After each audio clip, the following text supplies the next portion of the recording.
Halo semuanya, selamat datang lagi di ulasan materi Commander IPO. Hari ini kita bakal membedah satu topik yang lagi hot banget di market, yaitu semacam otopsi analitis untuk pergerakan saham brand.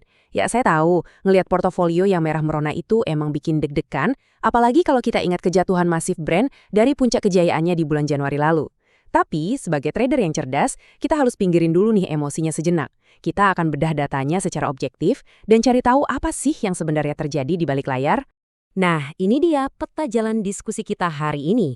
Kita bakal mulai dari kejatuhan tajamnya brand, lalu ngobrolin efek HSC dan kota indeks, lanjut menguji level support teknikalnya, ngintip pergerakan broker dan aksi asing, sampai ngebahas nasib puluhan ribu investor di luar sana.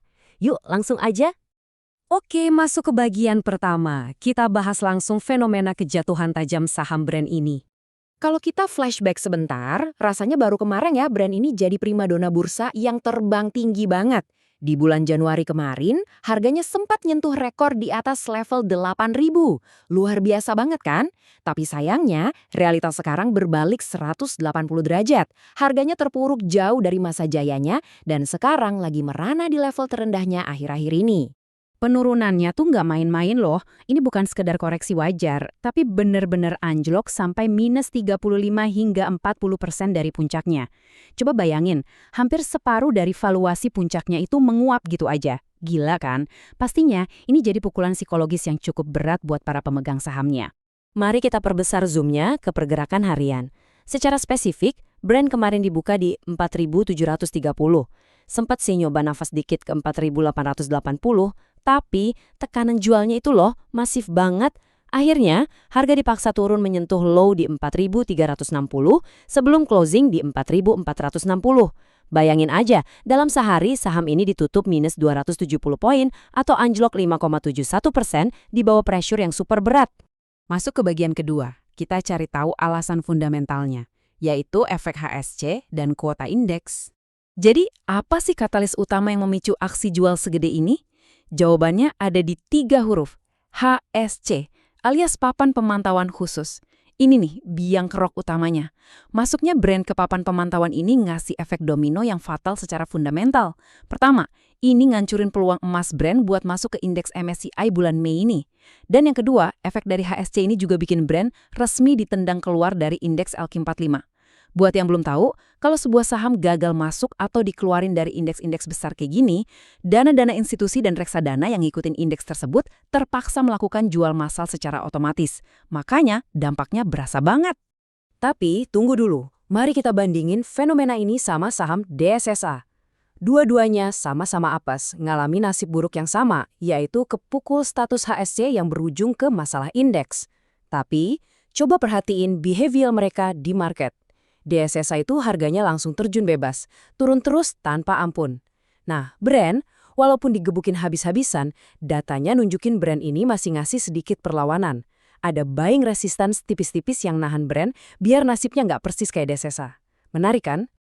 Oke, bagian ketiga. Saatnya kita menguji level support teknikalnya. Nyari di mana sih lantai harga dari pisau jatuh ini? Kalau kamu lagi transaksi atau hold saham ini, tolong catat angka ini. 4.290. Ini adalah benteng pertahanan pertama atau support kritis teknikal yang harus kita pelototin. Kalau harganya terus tertekan, di titik inilah kita berharap ada pasukan pembeli yang masuk buat nahan laju penurunannya. Nah, kalau level tadi sampai jebol juga, kita harus melihat angka ini, 4.140. Ini bukan asal sebut angka loh ya. Secara historis teknikal, angka ini merepresentasikan garis pertahanan terakhir, support yang paling kuat buat brand saat ini. Pertanyaannya, bakal disentuh nggak ya? Atau malah sanggup dipertahankan? Itulah yang lagi diuji sama pasar sekarang. Biar kita dapat gambaran yang lebih utuh, coba kita bedah data transaksinya. Volumenya ada di kisaran 152.000 lot dengan value atau nilai transaksi sebesar 69 miliar rupiah. Yang bikin penasaran di sini, untuk ukuran saham berkapitalisasi raksasa kaya brand, nilai transaksi yang bahkan gak nyampe 100 miliar ini sebenarnya tergolong moderat loh. Artinya apa? Penurunan tajam tadi itu terjadi pas kondisi market lagi agak sepi likuiditas. Jadi, sedikit aja tekanan jual masuk, udah cukup buat bikin harganya rontok dengan cepat. Lanjut ke bagian keempat, mari kita ronsen aksi asing dan pergerakan para broker. Siapa sih yang lagi main di belakang layar? Menariknya nih, ada sebuah anomali yang lumayan bikin kaget. Di tengah kepanikan dan harga yang terjun bebas, data malah nyatet ada net foreign buy atau akumulasi beli bersih dari asing sebesar 1,6 miliar rupiah. Betul, angkanya emang kecil, tapi fakta bahwa asing justru curi-curi kesempatan buat akumulasi di tengah tren turun ini, ini detail fundamental yang nggak boleh kita lewatin gitu aja. Yuk kita intip medan perangnya. Di sini kelihatan jelas siapa lawan siapa. Di satu sisi kita punya kubu yang lagi asyik akumulasi atau nampung barang, dipimpin oleh broker dengan kode YU, AK, XL, dan OD. Sementara di sisi seberangnya ada kubu yang lagi gencar distribusi alias buang barang, dipelopori sama broker CC, ZP, DL, DN, dan RX. Wah, ini sih benar-benar tarik tambang klasik di market antara kekuatan pembeli dan penjual. Kita harus ngasih apresiasi khusus nih buat kubu pembeli. Akumulasi besar-besaran dari broker Y, U, dan AK benar-benar ngasih perlawanan yang sangat krusial. Jujur aja, kalau mereka berdua nggak angkat beban nyerap barang-barang yang dibuang sama ZP dan kawan-kawan, saham brand ini bisa luluh lantak dan anjlok 10% lebih cuma dalam sehari. Mereka ini ibarat bantalan airbag penyelamat sementara. Terakhir, bagian kelima. Kita bawa datanya ke realitas, gimana sih nasib puluhan ribu investor saat ini?